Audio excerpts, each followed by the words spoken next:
Он погиб не в перестрелке и не на темной улице. Его нашли в собственном доме в тихом пригороде Мельбурна, где до недавнего времени главными звуками были лавмоуэр по выходным и детский смех после школы.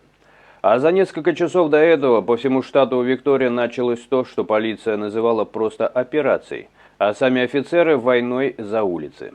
По команде из штаба десятки экипажей одновременно сорвались с мест. Двинулись к заранее выбранным адресам в горячих районах Мельбурна и его окраин. На карте эти точки выглядели как россыпь красных отметок, но за каждой стояли конкретные лица. Молодые люди, от 17 до 26, чьи имена давно ходили в сводках. Эта история началась задолго до 20 апреля 2026 года. За 2 года в полицейских отчетах штата Виктория снова и снова всплывало одно и то же название молодежной банды. Официальные лица не любили произносить его вслух, чтобы не создавать им лишней славы. Но для подростков из спальных районов Мельбурна оно звучало как бренд силы и страха. Банда росла быстро. Их связывали более чем с 4500 эпизодами, от угонов машин и вооруженных вторжений в дома до тяжких нападений и нескольких случаев, где людей уже нельзя было вернуть. Каждое такое дело по отдельности можно было бы списать на обычный уличный криминал, но в сумме это уже превращалось в системный кошмар для целого штата. У них был свой стиль. Они действовали резко и показательно. Налет на дом ранним утром, машины без номеров, черные худи, быстрый отход.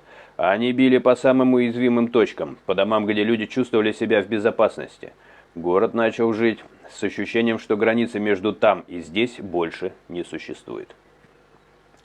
Полиция Виктории это понимала. Сначала пытались сработать по классике: отдельные аресты, наблюдение, патрулирование районов, но каждый задержанный быстро сменялся новым. На место одного авторитета приходили двое, еще моложе и еще более отчаянные. Ощущение было такое, что обычные методы просто не успевают за тем, как быстро улица меняет правила. Точку невозврата многие связывали с серией особенно жестких нападений. В новостях почти не называли подробностей, но местные знали. Речь о ночных вторжениях, о нападениях на семьи, о тех случаях, когда люди засыпали в своем доме и вдруг просыпались в кошмаре. Эти истории передавались из уст в уста и постепенно превращали целые кварталы в территорию вечной тревоги. И тогда в ход пошел инструмент, который в Виктории придумали еще несколько лет назад, но никогда не применяли так широко.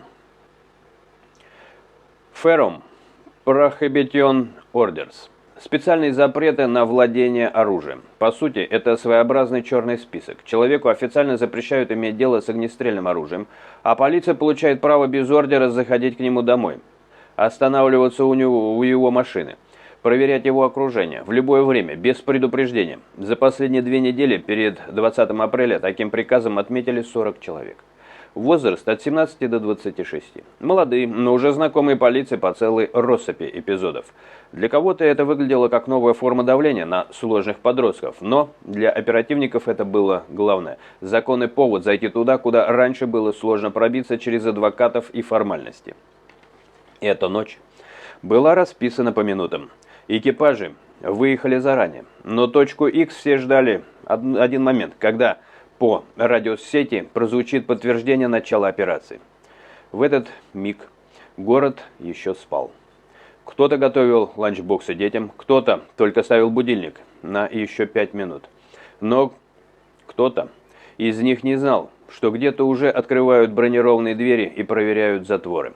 Адреса были разные: небогатые кварталы, многоэтажная застройка, тихие улицы, где все друг друга знают. Кто-то в эти районы приезжал ради спокойствия, а в итоге оказался по соседству с теми, кого потом будут показывать в вечерних новостях в наручниках. Полиция выбрала именно такие районы не случайно. Именно здесь, в этих спальных зонах, банда чувствовала себя особенно уверенно, как дома. Двери открывали по-разному. Где-то вежливо стучали и громко объявляли полиция, где-то входили жестко, не давая времени спрятать ни оружие, ни телефоны, ни записные книжки. В каждом доме шел свой маленький штурм. Для одних это был шок, для других логичный финал долгой игры с законом. В одном из домов, в узком коридоре за кухней, нашли то, ради чего, по сути, все и начиналось. Один пистолет в тайнике под полом, пара гладкоствольных ружей, спрятанных в старом шкафу, боеприпасы, самодельные устройства, элементы, которые по отдельности еще можно было объяснить, но вместе складывались в картинку вооруженной группы, готовой к очень серьезным действиям. В другом доме обнаружили не только оружие, но и документы. Список машин, которые нужно доставить, адреса мягких домов, в которые легко зайти, и, по слухам, даже фотографии людей, чьи имена могли стать целью. Это уже был не просто стихийный уличный криминал, а сырая, но вполне осознанная схема. Аресты прошли быстро. Несколько участников банды задержали прямо в постели. Кто-то успел выбежать в задний двор, но там их уже ждали. Кому-то смогли дозвониться родственники, но очень быстро линии связи оборвались, телефоны изымали один за другим. Для соседей все выглядело как сцена из фильма. Синий свет мигалок отражался в оконных стеклах. На улицах стояли служебные машины, слышались короткие команды. Кто-то из жителей снимал происходящее на телефон, не до конца понимая, насколько все это серьезно. Для них это было событие, для полицейских – продолжение длинной и изматывающей работы. Но самое важное началось уже после первых задержаний.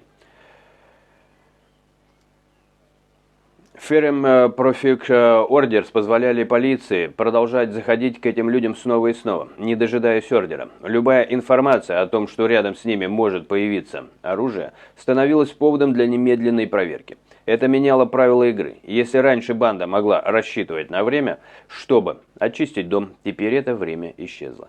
Операция не закончилась за одну ночь. Полиция Виктории объявила, что ежедневно будет усиливать патрулирование в горячих районах, тех самых кварталах, откуда чаще всего поступали вызовы о вторжениях, угонах, нападениях.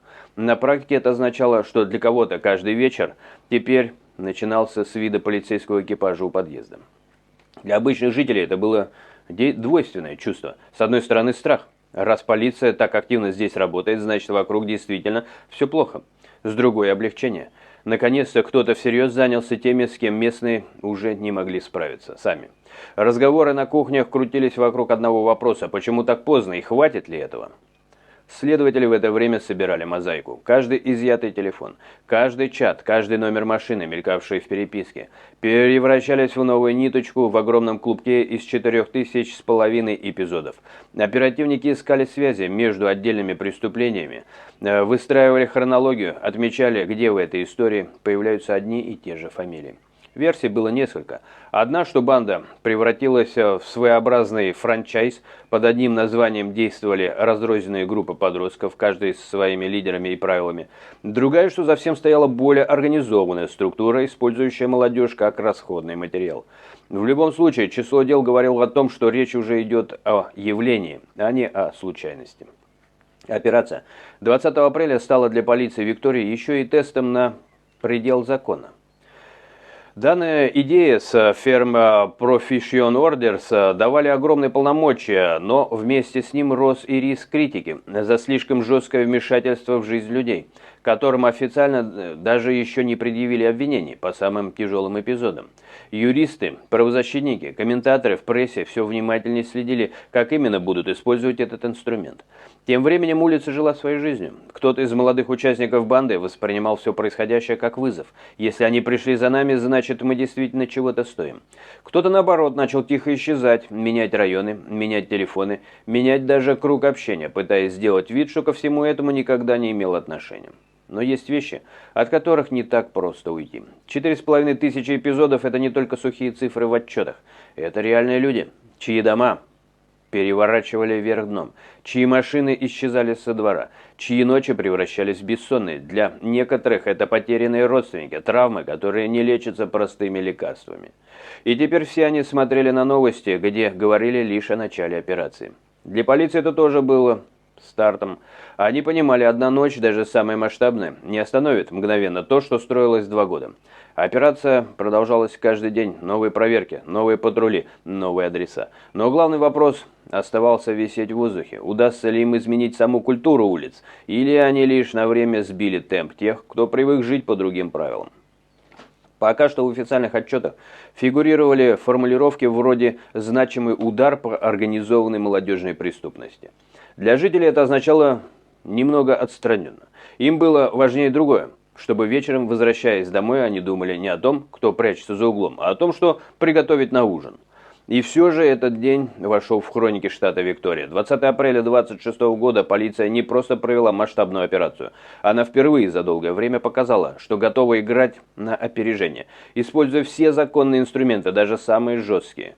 Вопрос только в том, что окажется сильнее – новый подход власти или старые, глубоко укоренившиеся правила улицы.